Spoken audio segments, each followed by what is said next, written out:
In last video, we had discussed about sets and how to denote them in two different forms.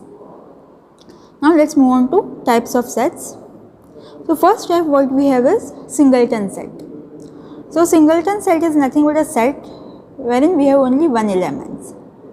So if we have only one element, it is called as a singleton set, single element. So singleton set.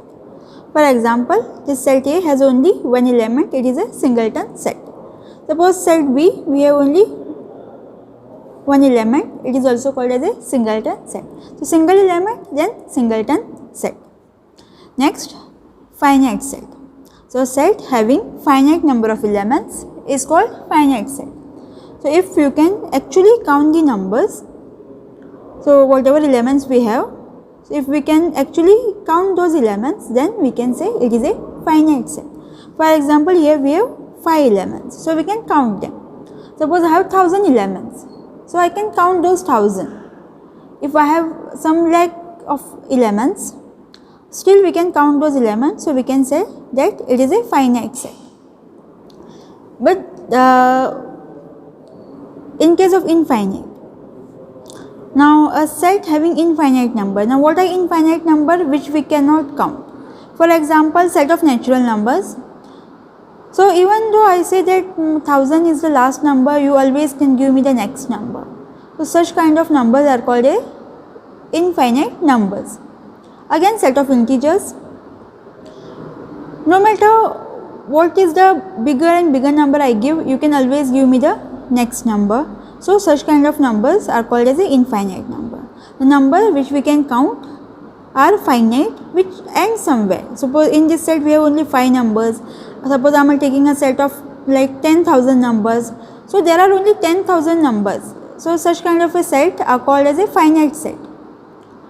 But here in this natural numbers or in the set of integers, there is no last number. No matter how big a number I give you, you can always give me the next number. So such kind of numbers are called as a infinite numbers. So such sets are called as a infinite sets. Next, empty set or null set. Now empty set or null set is a set wherein you don't have any element, which is empty. For example, set of all integers that are both even and odd. Now we don't have any number which is both odd as well as even. So that particular set, suppose this is my set A, we can write this set A as empty. Now because there is no element which is both even as well as odd, so this set becomes empty. Next, suppose this is set B, set of all real numbers whose square is -1. Now even I take 1, square of 1 is 1. Square of -1 is also 1 because this minus gets positive. So there is no number whose square is -1. So this set B is also empty. So if there is no element in that particular set, that set is called as a empty set or null set, and it is denoted by this letter phi. So it is like this, a circle and then a line. Okay, it is called as a phi. And we are going to use it for denoting empty set or null set. Next, subset. Now suppose we have two sets, set A and set B, and suppose every element in set A is in set B, then that set A is called as a subset of B, and it is denoted by this contain inside symbol.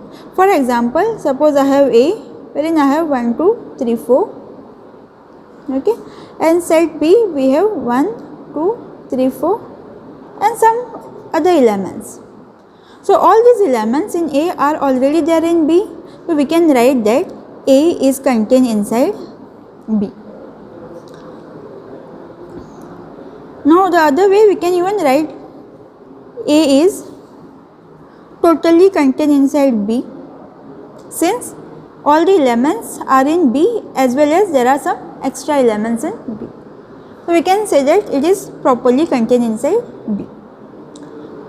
So A becomes a subset of B. Subset is nothing but a smaller set. So A is a smaller set than B, so it is a subset. But again we have to take care that all the elements in A has to be in B. So 1 is there, 2 is also there, 3 is there, 4 is also there. So we can say A is a subset of B. Now again, suppose I have A, let me take same 1, 2, 3, 4, and there is a set B wherein I have like 2, 4, 6, 8 and 10. Okay. Now here we have 4 elements, here we have 5 elements. Even though set A is smaller set than B, but 1 is not there in B, 3 is also not there in B, so A is not a subset of B. So A is not a subset of B, or we can write A is not contained inside B. When we can say it is subset, only when each element from A has to be in B. There can be extra elements, no issues with that, but all these elements has to be there. Each and every element has to be there, then only we can say A is a subset of B. Even though one element is not there in B, then A is not a subset of B. Next we have power set. Now power set is set of all subsets of given set. Now suppose A is the set, then power set of A is going to be set of all subsets of that particular set A, and it is denoted by P of A. Now suppose I have a set A wherein I have 2 elements, 1 and 2. So what will be power set of A? It is set of all subsets of A. And when we talk about empty set, it is subset of all the sets. Okay, empty set and set itself is a subset of all the sets. So first thing is going to be empty, then we have 1, so we can take singleton 1 because it is also a subset of this, and singleton 2 is also subset of this set, smaller set, because A1 is contained inside this, 2 is also contained inside this, and then we have the entire set, that is set itself. So there are 4 elements in power set of A. Similarly, suppose I have 3 elements.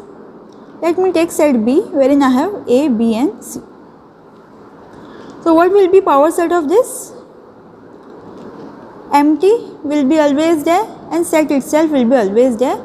Then let's start with singletons. So we have singleton A, singleton B, singleton C. So we are done with singletons. Now we can move on to 2, 2. So we have AB, because it is also contained inside this. Then BC, BC is also in the set B. Then we can go for AC, because AC is also there. And then we have the entire set ABC. So these are the all possible sets we have. So set of all these possible set is nothing but power set of B. So how many subsets, how many elements we have here? 2, 3, 4, 5, 6, 7, 8. So if we have 2 elements, there will be 4. If we have 2 elements in a set, in power set we are going to have 4 elements. If we have 3 elements in power set, we are going to have 8 elements. Okay. Now similarly, if we have 4 elements in power set, we are going to have 2 raised to power 4, that is total 16 elements. So it is like this. We are using this 2 raised to power n formula. Suppose we have 1 element,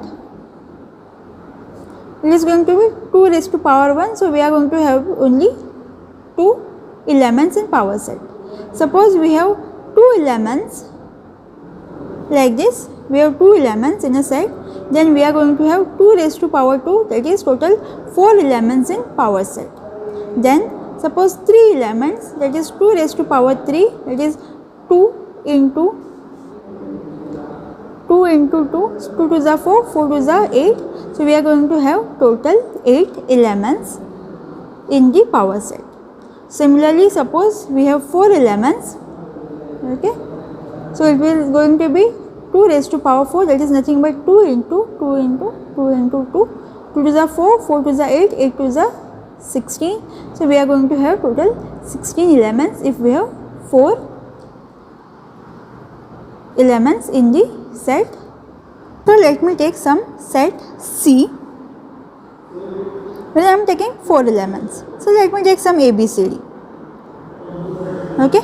So now we have to list out all the 16 subsets of this particular set. So it is going to be power set of C. So always start with empty set. Then we'll go for singletons. Let's list out all the singletons. So we have A, B, C, and then D. So we are done with singletons. Now let's move on to sets with 2 elements. Let me start with AB, then AC, then AD. Okay, then I can go for BC, then BD, and then finally CD. Okay, so we are done here with sets having 2 elements. So let's move on to sets with 3 elements. So again I can start with ABC, then we can go for ABD, then we can go for BCD,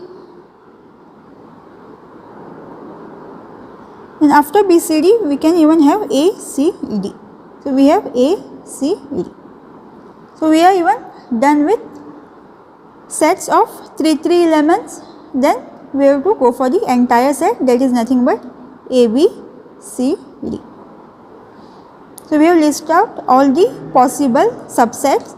Let's check how many subsets we have. 1, 2, 3, 4, 5, 6, 7, 8, 9, 10, 11, 12, 13, 14, 15 and 16. So if we have set with 4 elements, in power set we are going to have total 16 subsets. So with set of 4 elements there are total 16 subsets possible.